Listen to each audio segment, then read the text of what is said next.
கிறிஸ்துவுக்குள் மிகவும் அன்பான சகோதர சகோதரிகளே, இந்த அருமையான நாளிலும் உங்கள் மத்தியிலே செய்தியை பரிந்துரைக்க கர்த்தர் தந்த கிருபைகளுக்காய் நான் நன்றி செலுத்துகிறேன். சுகமாக்கும் செய்திகள் வரிசையிலே பிரியமானவர்களை நான் செய்தியிலே பகிர்ந்து கொடுத்து கொண்டிருக்கிறேன். கர்த்தர் தாமே உங்களை ஆசீர்வதிப்பாராக.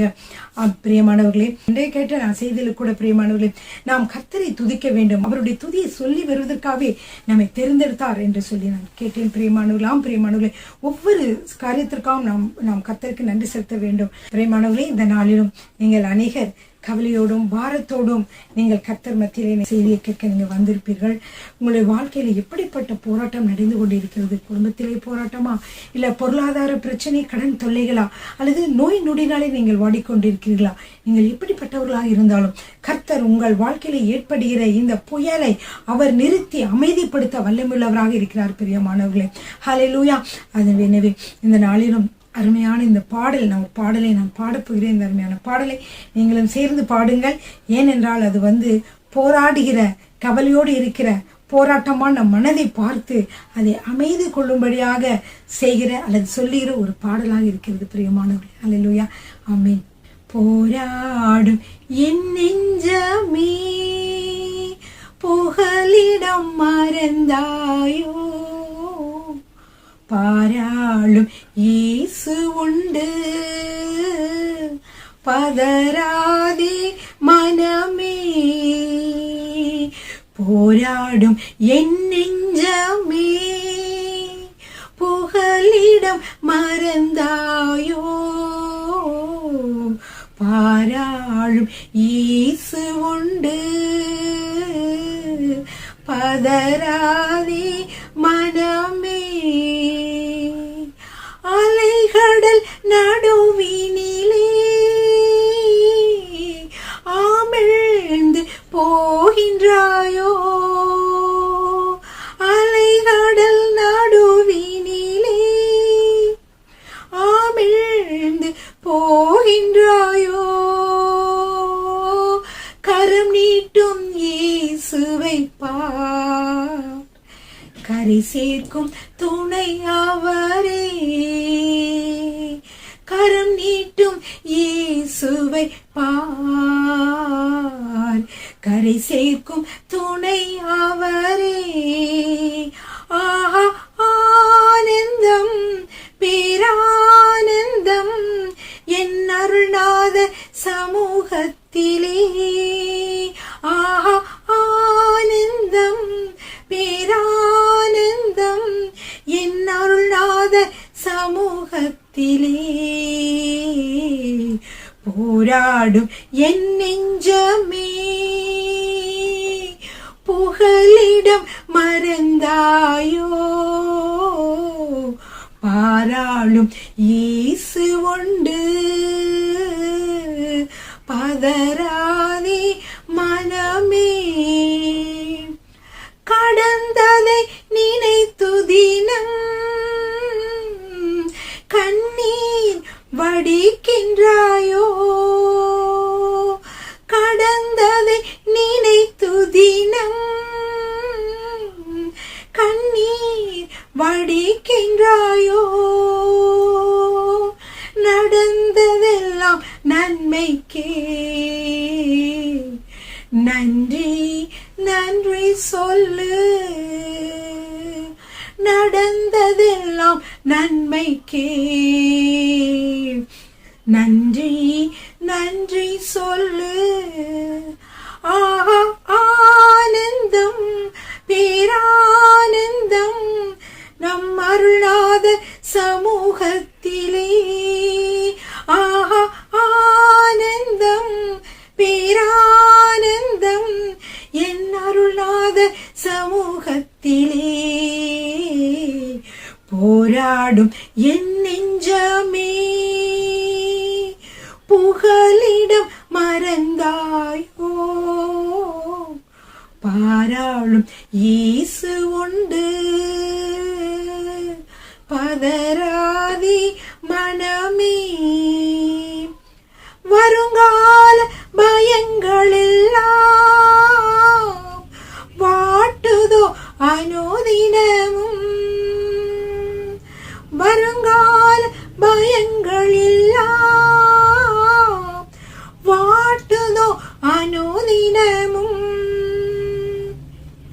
அருள்நாத இயேசுவிடம் அனைத்தையும் கொடுத்துவிடு. அருள்நாத இயேசுவிடம் அனைத்தையும் கொடுத்துவிடு. ஆஹா ஆனந்தம் பேரானந்தம் என் அருள்நாத சமூகத்திலே. ஆஹா ஆனந்தம் பேரானந்தம் என் அருள்நாத சமூகத்திலே. போராடும் என் நெஞ்சமே புகலிடம் மறந்தாயோ. பாராளும் இயேசு உண்டு பதராதி மனமே. நண்பன் கைவிட்டானோ நம்பினோ எதிர்த்தனரோ. கைவிடா நம் தேவனின் கரம் பற்றி நடந்திடு. கைவிடா நம் தேவனின் கரம் பற்றி நடந்திடு. ஆஹா ஆனந்தம் பேரானந்தம் என் அருள்நாத சமூகத்திலே. ஆஹா ஆனந்தம் பேரானந்தம் என் அருள்நாத சமூகத்திலே. இந்த அருமையான வேளையிலும் உங்களுடைய கவலைகளை பாரங்களையும் கர்த்தர் மீது வைத்து விடுங்கள். அது மட்டுமல்ல, உங்களுடைய கவலை நேரங்களிலும் உங்களை தேற்றுகிற ஒருவர் உண்டு. உங்களுக்கு அவர் ஆறுதல் செய்கிறவர் அவர் உண்டு. அவர் பாராளும் தேவன் உண்டு என்று சொல்லி நாம் பார்த்தோம். பிரியமானவர்களே, நண்பர்கள், உற்றார்கள், உறவினர்கள் உங்களை கைவிட்டாலும் கூட உங்களுடைய கரத்தை நீங்கள் இயேசுவிடம் கொடுத்து விடுங்கள். அவர் உங்களை இறுதி வரை கொண்டு சேர்ப்பார் என்று பார்த்தோம். பிரியமானவர்களே, ஆம் பிரியமானவர்களே, நான் உங்களுக்கு என்ன சொல்லிக் கொண்டு வந்திருந்தேன் என்றால், சமாதானம் நம் கவலையோடும் பாரத்தோடும் இருக்கிற பொழுது அது நம்முடைய உடலை உருக்குகிறதாக, நம்மை நம்முடைய மனதை வேதலிக்க வைக்கிறதாக, மனதை டிப்ரெஷனுக்குள்ளே தள்ளுகிறதாக, எல்லா வேலைகளும் ஒழுங்காக செய்ய முடியாதவர்களாக நம்மை மாற்றுகிறது. பிரியமானவர்களே, எனவேதான் நாம் இதை பற்றி சொல்லிக் கொண்டிருந்தோம். இந்த சமாதானத்தை பெற்றுக்கொள்ள அநேக வழிகள் வேதத்திலே காணப்படுகிறது. முதலாவது, நீங்கள் இயேசு கிறிஸ்துவை சொந்த இரட்சகராக ஏற்றுக்கொள்கிற பொழுது அவர் உங்கள் பாரத்தை எல்லாம் ஏற்றுக்கொண்டு உங்களுக்கு அவர் பாரத்தெல்லாம் அவர் ஏற்றுக்கொள்கிறவராக இருக்கிறார். பிரியமானவர்களே, அதே போல நீங்கள் அடுத்ததாக வேதத்தை நீங்கள் வாசிக்கிற பொழுது வேதத்தை வாசிக்கிறவர்களுக்கு மிகுந்த சமாதானம் உண்டு என்ற வசனத்தின்படி உங்களை சமாதானத்தினால் நிறைக்கிறவராக இருக்கிறார்.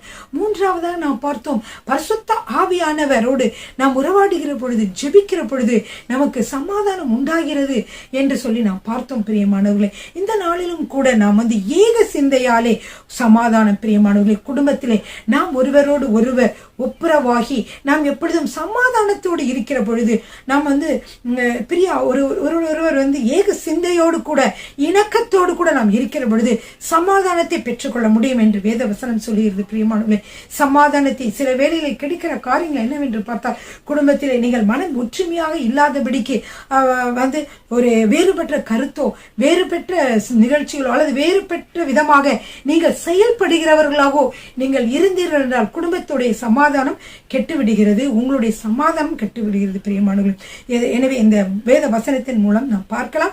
2 கொரிந்தியர் 13:11 எடுத்துக்கொள்வோம். எல்லாரும் நோட்டு புத்தகத்தையும் பேனாவையும் வேதாகமத்தையும் எடுத்துக்கொள்ளுங்கள். ஏக சிந்தையால் சமாதானம் என்ற தலைப்பின் கீழே நான் சொல்லிக் கொண்டு வருகிறேன். 2 கொரிந்தியர் 13வது அதிகாரம் 11வது வசனம். கடைசியாக சகோதரரே, சந்தோஷமாயிருங்கள், நற்செய்தி பொருந்துங்கள், ஆறுதல் அடையுங்கள், ஏக சிந்தையாயிருங்கள், சமாதானமாயிருங்கள். அப்பொழுது அன்புக்கும் சமாதானத்திற்கும் காரணராகிய தேவன் உங்களுடைய கூட இருப்பார். அப்போ நீங்க சமாதானத்தில் நிறைந்தவர்களாகவும் அன்பினால் நிறைந்தவர்களாகவும் இருக்க அதற்கு காரணமான தேவன் உங்களோடு கூட இருக்கிறார். எப்பொழுது அவர் உங்களோடு கூட இருப்பார்? என்ன சொல்றார்? எப்பொழுது நம்ம எப்படி இருக்க வேண்டும்? சந்தோஷமாக இருக்க வேண்டும், பிறருக்கு சந்தோஷத்தை தருகிறவர்களா இருக்க வேண்டும். அது மட்டுமல்ல, நற்செய்தி பொருந்துங்கள். நற்செய்தி பொருந்துங்கள்னா உங்களுக்கு ஏதாவது பிணக்கமோ உங்களுக்கு ஏதாவது கருத்து வேறுபாடுகள் இருந்தால் நீங்கள் என்ன செய்யுங்கள், உங்களோடு மற்றவரோடு நீங்கள் நற்செய்தி பொருந்துங்கள், ஆறுதல் அடையுங்கள், ஏக சிந்தையாயிருங்கள், சமாதானமாயிருங்கள். இது நீங்கள் செய்ய வேண்டிய காரியங்கள் பிரியமானவர்களே. அப்பொழுது தேவன் உங்களை என்ன செய்வார்? அன்பினாலும் சமாதானத்தினாலும் நிறைப்பார் பிரியமானவர்களே. ஹல்லேலூயா. பிரியமானவர்களே, உங்களுடைய வாழ்க்கையிலே உங்களுடைய குடும்பத்திலே சாத்தான் நுழையாதபடிக்கு நீங்கள் என்ன செய்ய வேண்டும்? ஒருமைப்பாட்டை காத்துக்கொள்ள வேண்டும்.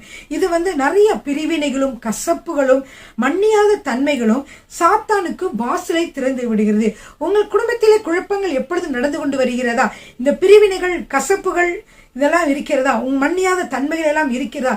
இது சாத்தான் உங்கள் குடும்பத்திலே ஒரு மனப்பாட்டை குலைப்பதற்காக செய்யக்கூடிய காரியம். இதை உணர்ந்தவர்களாக நீங்கள் ஒருவர் என்ன எப்படி இருக்க வேண்டும்? சமாதானமாக இருக்க வேண்டும். உங்களுக்குள்ள மனக்கசப்புகள் இருந்தால் அதை நீங்கள் பேசி அதை நீங்கள் அது சண்டையாக அநேக நேரங்களில் பார்த்தீங்களா, குடும்பங்களை என்ன செய்வாங்கன்னா, ஒரு காரியம் அவங்களுக்கு ஒரு கணவருக்கு ஒரு காரியம் பிடிக்கவில்லை, மனைவிக்கு ஒரு காரியம் பிடிக்கவில்லை அப்படின்றா என்ன சொல்லுவாங்க, உடனே ஆர்கியூமெண்ட்லயோ சண்டையிலயோ அவங்க செய்வாங்க இல்லையா? அப்படி சண்டையிலோ ஆர்கியூமெண்ட்லயோ செய்வாங்க. இதை நீங்க பாத்தீங்கன்னா அது எதுக்கு? இதனால இன்னும் சத்தம் கூடி இன்னும் என்ன செய்யும்? உங்களுடைய சமாதானத்தை கெடுத்து விடும். அதனால ஒரு காரியம் உங்களுக்கு பிடிக்காமல் இருக்கிறதா? என்ன செய்ய வேண்டும்? அமைதியாக இருந்து ஒரு அமைதியான ஒரு தருணத்திலே நீங்கள் உங்கள் கணவரிடம் மெதுவாக நீங்க எடுத்து சொல்லுங்கள். இதுக்கு ஆர்கியூமெண்ட் வேணாம். யாரு நீ ஜெயிக்கிறா நான் ஜெயிக்கிறேன் அதெல்லாம் கிடையாது. நீங்க கர்த்தரிடத்தில் நீங்க ஜெபிக்கிற பொழுது அவர் உங்களுக்கு எப்படிப்பட்ட வார்த்தைகளை நீங்கள் பேச வேண்டும் என்று உங்களுக்கு கற்றுத்தருவார். நீங்கள் அதற்கு போன்ற வார்த்தைகளை நீங்கள் பேசி அந்த காரியத்தை நீங்கள் சுமூகமாக முடிக்கலாம். அதே மாதிரி கணவரும் மனைவியிடம் ஒரு அமைதியான ஒரு தருணத்திலே இந்த காரியங்கள் மெதுவாக எடுத்து சொல்லுகிற பொழுது அவர்களும் என்ன செய்வாங்க? அதை கேட்டு கொஞ்சம் சிந்திக்க ஆரம்பிப்பார்கள். பிரியமானவர்கள், உங்கள் கணவனோ மனைவியோ உங்கள்கிட்ட பேசுகிற பொழுது அவர்கள் இந்த குடும்ப பிரச்சனைகளை பேசுகிற பொழுது நீங்கள் தயவாக அமைதியாக கேளுங்கள். இது உங்களுக்கு மன அமைதிக்கும் மன ஆறுதலுக்கும் குடும்பத்துடைய சமாதானத்திற்கும் இது இட்டு செல்கிறதா இருக்கிறது. ஏன்னா அமைதியாக அவர்கள் என்ன சொல்லுகிறார்கள், அவர்களுடைய வியூ என்ன, அவர்கள் எந்த விதமாக கருத்தை தெரிவிக்க விரும்புகிறார் என்பதை அமைதியாக கேட்டுவிட்டு பிற்பாடு உங்களுடைய கருத்தை அவர்களுக்கு நீங்கள் மெதுவாக தெரிவிக்கலாம். இதுல 2 பேரும் நீங்கள் சண்டை போட்டுக்கொண்டு இருக்கிறதுனால எந்த விதமான நன்மையும் கிடையாது. எனவே நீங்கள் பொறுத்திருந்து ஒருவருக்கொருவர் விட்டு கொடுத்து, ஒருவேளைக்கு கணவன் சொல்வதற்கு சரியாக இருந்தால் மனைவி விட்டு கொடுத்து, மனைவி சொல்வது சரியாக இருந்தால் கணவன் விட்டு கொடுத்து நீங்கள் என்ன செய்ய வேண்டும்? நீங்க அமைதியாக போக வேண்டும். அது மட்டுமல்ல, கணவனோ மனைவியோ ஏதாவது தவறுகள் அவர்கள் செய்திருந்தார்கள் என்றால் அதை வைத்துக்கொண்டு இதே போல நான் இப்படி செய்வேன் அப்படி செய்வேன் என்று சொல்லி நீங்கள் விதண்டவாதம் பண்ணாமல் நீங்கள் என்ன செய்ய வேண்டும்? வேத வசனத்தின்படி நீங்கள் அதை மன்னிக்க வேண்டும். பிரிவினைகளையும் கசப்புகளையும் மன்னியாத தன்மைகளுமே சாத்தானுக்கு வாசலை கொண்டு வருகிறதா இருக்கிறது. அது மட்டுமல்ல, ஏசாயா 48:22, ஏசாயா 57:21 இந்த வசனங்களிலே போன தடவை சொன்னேன். துன்மார்க்கருக்கு சமாதானம் இல்லை, துன்மார்க்கருக்கு சமாதானம் இல்லை. எனவே நம்ம சமாதானம் பெற்றுக்கொள்ள நம்ம என்ன நம்மளே நம்ம அழைச்சி ஆராய்ந்து ஏதாவது தவறுகள் கர்த்தருக்கு விரோதமான பாவங்கள் தவறுகள் இருந்தால் நம்ம என்ன செய்ய வேண்டும்? ஆண்டவரோட மன்னிப்பு கேட்டு சமாதானத்தை பெற்றுக்கொள்ள வேண்டும். ஹல்லேலூயா. ஆமென். அடுத்து பாருங்க, குடும்பத்தில் நம்ம ஒரு மனமாக இருந்து சாத்தானை நீங்க எதிர்த்து நிற்கணும். கணவனுக்கும் மனைவிக்கும் பிரிவினைகள், கருத்து வேறுபாடுகள், பிள்ளைக்கும் தாய் தகப்பனுக்கும் பிரிவினைகள், கருத்து வேறுபாடுகள் இருந்தால் நீங்கள் என்ன செய்ய வேண்டும்? நீங்கள் சாத்தானுக்கு எதிர்த்து நிற்க வேண்டும். சாத்தானுக்கு நீங்க டோரத்திலிருந்து சாத்தான் உள்ள வர ட்ரை பண்ற அவனை எதிர்த்து நின்று நீங்க என்ன செய்ய வேண்டும்? வெற்றி பெற வேண்டும். எப்படி நீங்க எதிர்த்து நிற்பது? அவன் குடும்பத்தை குலைக்க சமாதானத்தை கெடுக்க வந்தால் நீங்கள் ஒரு மனமாக இருந்து ஒருவருக்கொருவர் மன்னியுங்கள். பிரியமானவர்களே, பாருங்க, ஒரு 4 மாடுகள் ஒன்றாக இருந்தது கதை உங்களுக்கு தெரியும். 4 மாடுகளும் ஒன்றாக புல் மேய்ந்து கொண்டு திரிந்தன. ஆனா ஒரு சிங்கத்துக்கு இந்த மாடுகளை தின வேண்டும் என்ற ஆசை. ஆனால் ஒவ்வொரு தரம் வருகிற பொழுதும் இந்த 4 மாடுகளும் ஒன்றாக இருந்ததினாலே இதை எப்படி நாம் வெல்வது என்று அவன் அந்த சிங்கம் நினைத்து கொண்டே இருந்தது. அப்பொழுது என்ன செய்தது என்றால், ஒரு குள்ள நரிக்கு ஒரு ஐடியா சொல்லிச்சு. அந்த குள்ள நரிகிட்ட இது கேட்டுச்சு, இந்த மாதிரி 4 மாடுகளும் அப்ப ஒன்றாக இருக்கிறது என்று. அப்ப அந்த குள்ள நரி சொல்லிச்சு, நான் ஒரு தந்திரம் செய்து இவங்களை பிரிக்கிறேன் என்று சொல்லி. அப்போ ஒவ்வொரு மாடுகிட்டையும் தனிப்பட்ட முறையில் போய் பேசி என்ன பண்ணிருச்சு, இவங்களுக்குள்ள இவங்களை பத்தி அங்க பத்தி இங்க கூட உன்னை பத்தி என்ன நினைக்கிறாங்க தெரியுமா, உன்னை பத்தி இப்படி நினைக்கிறாங்க அப்படி நான் சொல்லி என்ன செஞ்சு விட்டுருச்சு.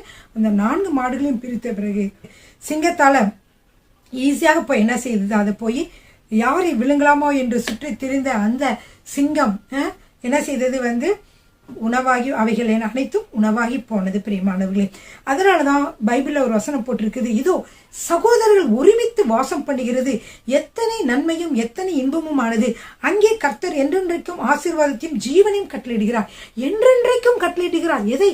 என்றென்றைக்கும் ஆசீர்வாதத்தை, என்றென்றைக்கும் ஜீவனை கட்டளையிடுகிறார். எங்கே? சகோதரர்கள் ஒருமித்து வாசம் பண்ணுகிற பொழுது பிரியமானவர்களே. ஹல்லேலூயா. எனவே இந்த ஒருமனத்திற்கு தடையா இருக்கக்கூடிய எல்லாவற்றையும் நீங்கள் என்ன செய்ய வேண்டும்? விட்டு விலக வேண்டும். ஹல்லேலூயா. பிரியமானவர்களே, ஒரு குச்சியை நாம் உடைத்து விடலாம். 4 குச்சியை உடைக்க முடியுமா? உடைக்க முடியாது. அதுபோல்தான் பிரியமானவர்களே, ஒருவன் 1000 பேரை துரத்துவான், ஆனால் இருவர் எத்தனை பேரை துரத்துவார்கள்?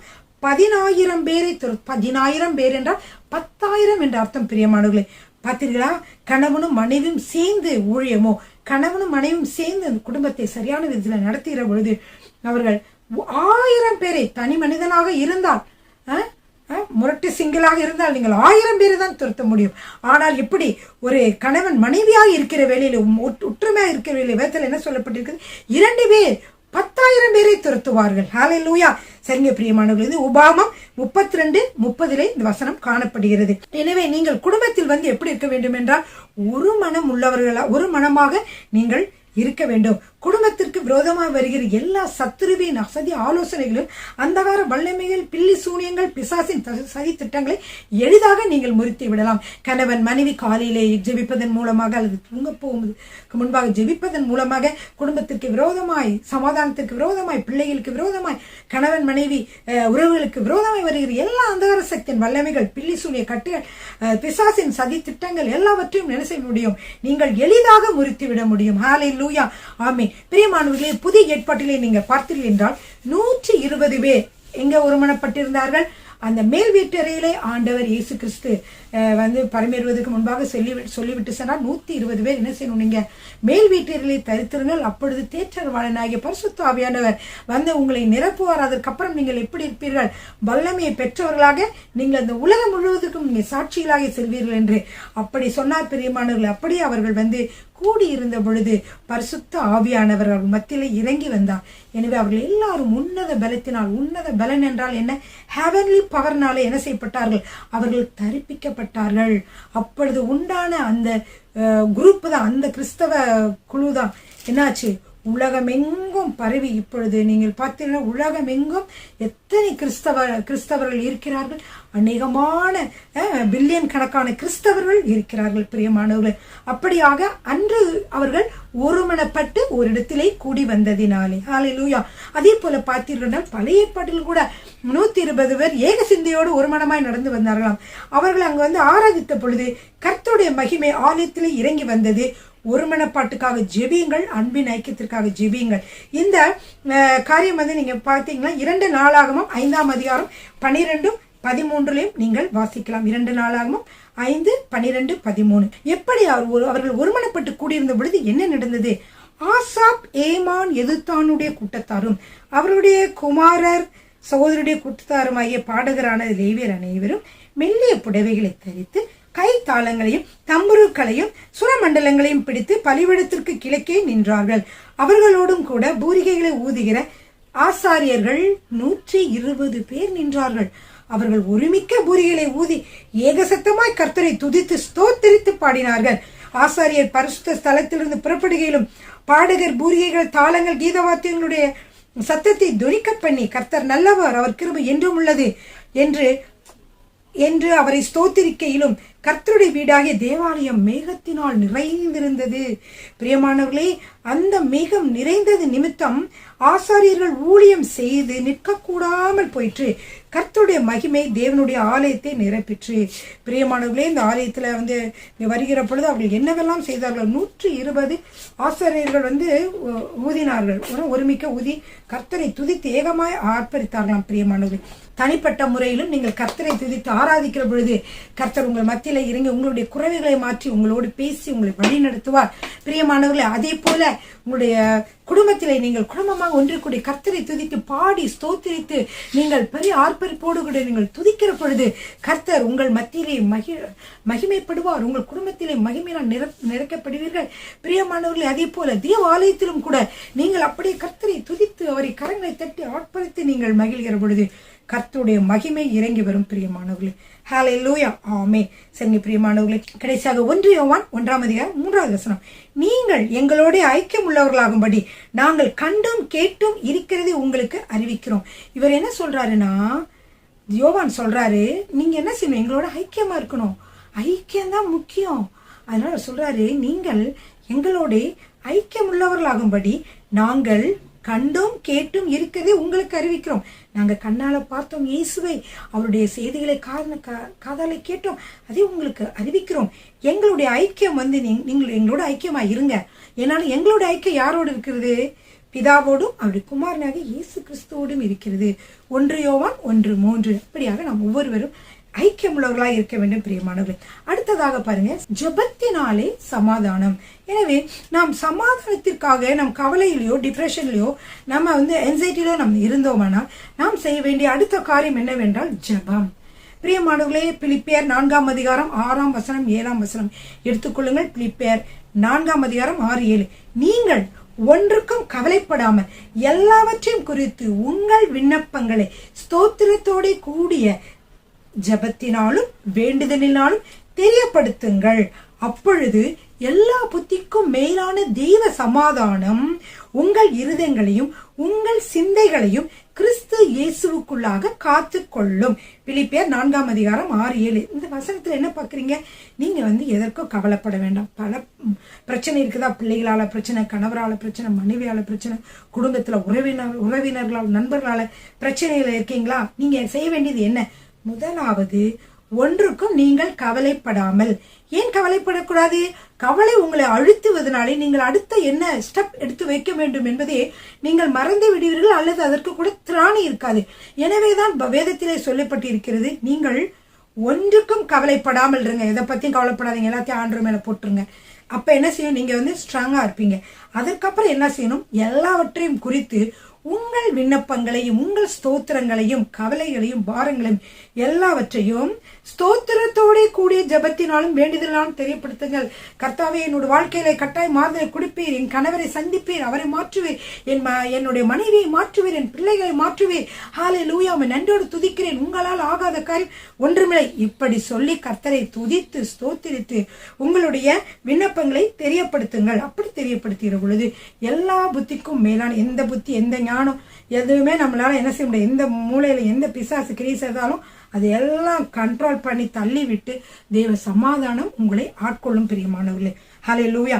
அது மட்டுமல்ல, ஜெபஜீவம் உங்களுடைய ஆத்தும நேசரோடு சமாதான பிரபுவோடு இன்னும் நீங்கள் கிட்டே சேர, நெருங்கி சேர ஒரு அனுபவமாக இருக்கிறது. அவரிடம் நீங்கள் ஜெபியுங்கள், ஸ்தோத்திரியுங்கள், துதியுங்கள், அவரிடத்தில் எல்லாவற்றையும் நீங்கள் சொல்லுங்கள்.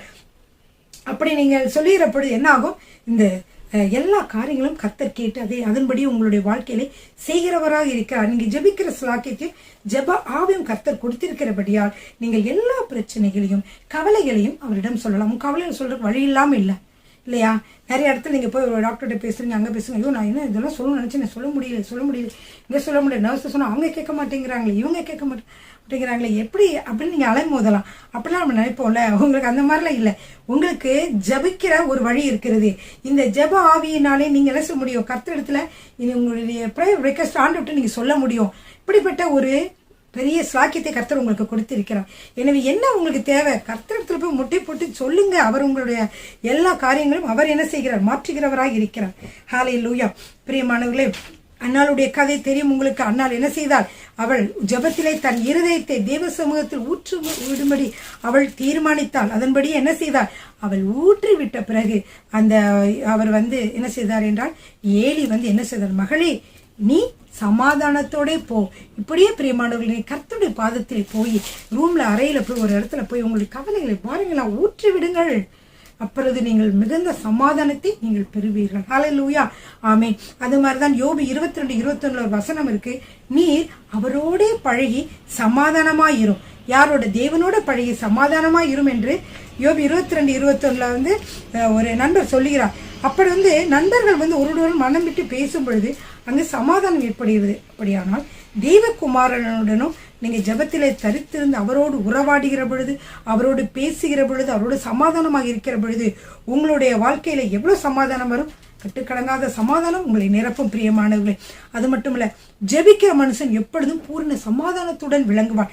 ரோமர் 15:13. நம்பிக்கையின் தேவன் விசுவாசத்தினால் உண்டாகும் எல்லாவித சந்தோஷத்தினாலும் சமாதானத்தினாலும் உங்களை நிரப்புவாராக. சமாதானத்துக்காகவும் சரி, வேறு எந்த காரியத்துக்கானாலும் சரி, கர்த்தரிடத்திலே செல்லும் பொழுது நீங்க முறுமுறுப்போடு பல கொஸ்டின் எடுத்துட்டு முறுமுறுத்து நீங்க சொல்ல வேண்டாம். எல்லாத்துக்கும் பதில் இருக்கிறது. நீங்கள் வேதத்தை வாசிக்கிற பொழுதும் கர்த்தரிடத்துல போய் பேசுகிற பொழுதும் அவர் உங்களோடு பேசுவார் பிரியமானவர்கள். அன்றையும் அவரால் அழைக்கப்பட்டவர்களுக்கு சகலமும் நன்மைக்கு ஏதுவாக நடக்கிறது. எனவே நம்முடைய வாழ்க்கையில பல காரியங்கள், தீமையான காரியங்கள் நடந்தாலும் அவன் எல்லாவற்றையும் ஒன்று கர்த்தர் நன்மையாக மாற்றுவார், அல்லது நன்மைக்காகவே நடந்திருக்கும் பிரியமானவர்கள். எனவே கவலைப்பட்டு, கடந்த காலத்தை பற்றி கவலைப்பட்டு நிகழ்காலத்தை நீங்கள் இழந்து விட வேண்டாம். அப்படியே பிரியமானவர்கள், ஜெபிக்கும் போது கர்த்தர் விண்ணப்பத்தின் ஆவினாலும் மன்றாட்டின் ஆவினாலும் உங்களை நிரப்புவாராக. எனவே நீங்கள் உங்களுடைய கண்ணீரை கர்த்தர் ஒரு காலம் புறக்கணிக்க மாட்டார். அழுகணுமா, கவலையா இருக்கா, வேதனையா இருக்கா, கர்த்தரிடத்துல போய் அழுங்க. மற்றவர்களிடத்துல சொல்லி நீங்க அழுதுக்கு பதிலாக நீங்க கர்த்தரிடத்துல போய் அழுது நீங்க சொன்னீங்கன்னா அவர் ஒரு தாய் தீட்டுவது போல அவர் உங்களை தேற்றுகிறவராக இருக்கிறார் பிரியமானவர்களே. எனவே சங்கீதம் 55:22 சொல்லப்பட்டபடி கர்த்தர் மேல் உன் பாரத்தை வைத்து விடு, அவர் உன்னை ஆதரிப்பார், நீதிமானை ஒருபோதும் தள்ளாட விடமாட்டார். பிரியமானவர்களே, கர்த்தர் இப்படியாக ஜெபிக்கிற ஒவ்வொருவருக்கும் அவர் செய்கிறவராய் இருக்கிறார். எனவே இந்த நாளிலே நாம் பார்த்தோம், ஏக சிந்தையோடும் கூட ஒரு மனத்தோடும் இருக்கிற பொழுது நம் சமாதானத்தை பெற்றுக்கொள்கிறோம். நம்முடைய எல்லா டிப்ரெஷன், மன அழுத்தங்கள், மனக்கவலைகள் எல்லாம் மாறுகிறது.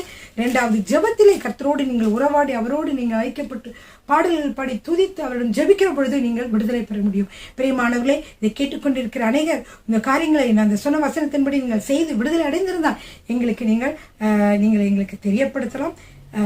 யூடியூப் மூலியமாகவும், யூடியூப்ல இருக்கக்கூடிய மெசேஜ் மூலியமாகவும் நீங்கள் தெரியப்படுத்தலாம், அல்லது வாட்ஸ்அப் மூலியமாக எங்களுக்கு தெரியப்படுத்தலாம். நீங்கள் எங்களோடு தொடர்பு கொள்ளலாம். பிரியமானவர்களே, கர்த்தர் உங்களை ஆசீர்வதிப்பாராக. ஹல்லேலூயா, ஆமென்.